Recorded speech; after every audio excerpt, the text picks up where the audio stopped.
Halo semuanya, selamat datang di channel yang tidak layak untuk dihina ini. Sebelum kita mulai, atur posisi santainya, seruput kopinya, dan mari kita berkhayal. Benar sekali, tentu saja itu tidaklah masalah. Tentang masalah lain, mungkin kami harus mengundang orang tua Ling Suer. Dan untuk Musuanyin, mungkin suku Es yang akan mewakilinya, ucap Ying Huan sambil tersenyum.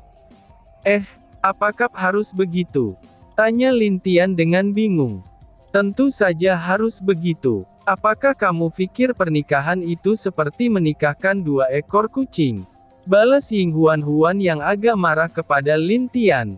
Wah, kalau begitu ayah dan ibu, tolong bantu anakmu yang malang ini, ucap Lin Tian sambil bersujud, dan kemudian menidurkan kepalanya di pangkuan Ying Huan. Ying Huan yang melihat tingkah konyol anaknya itu hanya dapat menggelengkan kepalanya saja, sambil tersenyum lembut. Dia beruntung bisa menikahkan anaknya, setelah mereka berpisah selama lebih dari 20 tahun. Baiklah, nanti ibu juga akan memanggil orang tua angkatmu, untuk membahas pernikahan kalian. Dan ayahmu pasti akan membantu kalian, ucap Ying Huan sambil mengusap kepala Lin Tian dengan lembut. Hehehe, tentu saja ayah harus membantuku. Karena jika ayah tidak mau membantuku, bagaimana bisa aku tahu tugas sebagai pengantin pria? Ucap Lin Tian memandang Lin Dong dengan senang. Kamu ini, sepertinya aku harus benar-benar bertindak sebagai ayah pengantin pria nanti, ucap Lin Dong sambil tersenyum. Pada akhirnya, mereka di sana duduk dan mengobrol dan membahas bagaimana, dan apa saja yang harus dilakukan saat hari pernikahan Lin Tian dan 2 wanitanya itu. Di alam langit, Bang, sialan, teriak seorang pria yang berdiri, sambil marah dan memukul meja di depan dirinya. Kenapa kamu jadi semarah itu? Tanya seorang wanita cantik di tempat tidur. Penerus Kaisar Langit itu dilindungi oleh Dewi Bunga. Jika Dewi Bunga tidak datang, mungkin dia sudah mati. Dan lebih sialnya lagi, aku telah mengisap energi dari 5 anak dewa hanya untuk mendapatkan 40% kekuatan dengan jiwaku agar bisa membunuhnya. Tapi sungguh sial, ucap pria itu dengan sangat marah. Dia tentu saja adalah Dewa Laut yang bertemu dengan Lin Tian sebelumnya, dan wajar saja dia sangat marah. Karena demi untuk membunuh Lin Tian, dia telah mengorbankan 5 bidak caturnya yang terbaik. Tetapi hasil yang dia dapat sekarang hanyalah 0. Kalau dia tahu hal ini akan terjadi, dia pasti tidak akan susah-susah untuk langsung menggunakan kelima anak dewa itu untuk jiwanya sendiri. Sekarang akibat secara paksa mengambil kekuatan 5 anak dewa tersebut dengan hanya menggunakan jiwanya saja, itu telah membuat jiwanya sedikit terluka. Jangan marah, malam ini masih panjang. Biarkan aku memuaskanmu, dan melupakan semua hal buruk itu, ucap wanita tersebut sambil meletakkan tangannya di pundak Dewa Laut, sambil mendekatkan wajahnya ke wajah Dewa Laut. Kamu benar. Pemuda itu adalah orang yang lemah, dan tentu saja aku bisa membunuhnya dengan mudah. Biarkan aku membuatmu bahagia malam ini sayang, balas Dewa Laut sambil mencium bibir wanita tersebut.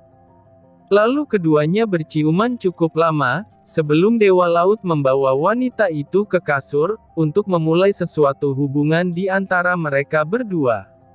Sedangkan di alam langit, tepatnya di Istana Bunga, wajah Dewi Bunga terlihat penuh dengan senyuman, setelah jiwanya berhasil bertemu dengan pria yang telah lama dia rindukan itu. Dia bahkan terus tersenyum, sambil duduk di taman bunganya sendiri. Kadang-kadang saat para peri dan bawahan Dewi Bunga melihat tuan mereka tersenyum sendiri, itu membuat mereka penasaran akan hal itu. Karena sangat jarang sejak putri pergi, Dewi Bunga lebih terlihat agak pendiam dan jarang tersenyum di Istana Bunga. Pria itu sepertinya telah berubah. Meskipun aku tidak tahu apakah itu benar atau tidak, tapi wajahnya seperti telah menyesal setelah meninggalkan aku, ucap Dewi Bunga. Dia kadang-kadang menutup matanya, karena malu ketika memikirkan bayi kecil. Tapi yang dia tidak ketahui adalah, kalau bayi kecil yang sekarang memang telah berubah. Tetapi kenakalannya, bahkan lebih parah dari perubahan yang terjadi pada bayi kecil. Kapan kami bisa bertemu lagi? Ucap Dewi Bunga sambil memandang bunga di hadapannya. Tapi tidak masalah, selama dia tidak memiliki wanita lain setelah ini, aku akan tetap menerimanya di sini, dan aku yakin kalau saudari Feng juga berpikiran sama denganku, ucap Dewi Bunga yang berbicara sendiri. Tentu saja kabar tentang Dewa Laut yang bertindak di dunia dewa, itu telah diberitahukan oleh Dewi Bunga kepada Dewa Kegelapan, yang sekarang sedang membaca pesan dari Dewi Bunga. Wajah Dewa Kegelapan seketika saja berubah sangat marah, karena Dewa Laut berani mengatakan dirinya sebagai Kaisar Langit. Di alam langit, mereka tahu kalau untuk menjadi Kaisar Langit sangatlah sulit. Karena bahkan setelah semua mendekat ke Istana Langit pun, mereka tak akan bisa melakukannya. Dewa Laut ini begitu sombong. Tapi sebenarnya siapa yang telah memprovokasinya, agar dia menjadi liar seperti pikir Dewa Kegelapan dengan wajah suram. Itu sudah jelas, kalau masalah ini sangat berbahaya bagi penerus saudaranya sendiri. Tapi yang membuat dia sedikit bahagia adalah, penerus Kaisar Langit yang sekarang cukup bagus, dan usianya bisa dibilang adalah yang terbaik setelah semua itu. Ini benar-benar berada di luar kendali sekarang, ucap Dewa Kegelapan. Lalu dia berpikir sejenak, lalu apa yang harus dia lakukan untuk kedepannya? Di alam langit, setiap dewa penguasa memiliki daerah mereka sendiri. Dan tentu saja jika Lin Tian ingin menjadi Kaisar Langit, maka dia perlu pasukan dan dukungan dari dewa lainnya. Zo, kemarilah, ucap Dewa Kegelapan. Wush, Anda memanggilku Tuan, ucap sosok hitam mengenakan topeng berbentuk iblis. Kamu selidiki semua hal tentang Dewa Laut, dan juga cobalah mengirim beberapa orang ke setiap wilayah dewa penguasa untuk memantau mereka semua, perintah Dewa Kegelapan. Baik Tuan, kalau begitu aku pergi, ucap sosok teribut sambil menghilang setelah menerima perintah Dewa Kegelapan. Semuanya akan baik-baik saja. Lin Tian, aku ingin melihat apakah kamu pantas untuk menjadi penerus saudaraku atau tidak. Jangan mengecewakan harapanku, ucap Dewa Kegelapan dengan wajah serius. Banyak hal yang telah dikorbankan oleh Kaisar Langit saat sebelum dia meninggal, bahkan di saat terakhirnya pun dia masih bertahan untuk menemukan penerus untuk tahtanya sendiri. Dewa Kegelapan merasakan sakit di hatinya saat memikirkan semua yang telah dikorbankan oleh saudaranya, tapi hal yang dia korbankan semuanya tidak menjadi apapun. Malahan semakin banyak musuh yang dia ciptakan untuk penerusnya sendiri. Kenapa langit masih mendung? Kapan langit ini bisa cerah dan memberi cahaya indah ke seluruh alam langit? Bagaimana caranya agar dunia ini tidak rusak lagi, yang diakibatkan oleh tangan orang yang hidup di dunia itu sendiri? Ucap Dewa Kegelapan sambil memandang ke langit dengan wajah sedih. Harta, tahta, kekuatan, untuk apa semua itu ada? Kenapa di dunia ini, yang lemah terus ditindas, dan yang kuat malah terus tersenyum tanpa peduli? Semoga kamu bisa mengubah alam langit dan dunia lainnya. Tak lama setelah itu, Dewa Kegelapan kembali menutup matanya lagi. Di dunia dewa, sekte seni bela diri. Setelah lebih dari seminggu dalam kejadian itu, di halaman yang cukup luas, kini telah berkumpul orang tua Ling Xuer, orang tua angkat Lin Tian, Lin Dong, Ying Huan, dan juga Ling Qingzu. Mereka seperti sedang serius membahas sesuatu, bahkan di antara mereka pun masih terdengar beberapa penolakan, ataupun persetujuan dengan satu sama lainnya. Sedangkan Lin Tian yang tidak jauh duduk di sana bersama Ling Xuer dan Mu Xuanyin, mereka hanya dapat menghela nafas dengan berat. Dia tidak menyangka, kalau untuk menikah saja akan serepot ini.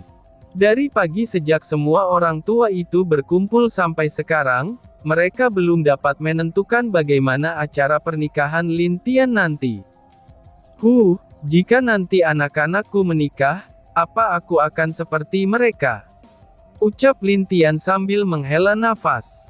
Mungkin saja, kamu akan lebih dari mereka saat anakmu menikah, balas Mu Xuanyin sambil tersenyum di balik cadarnya.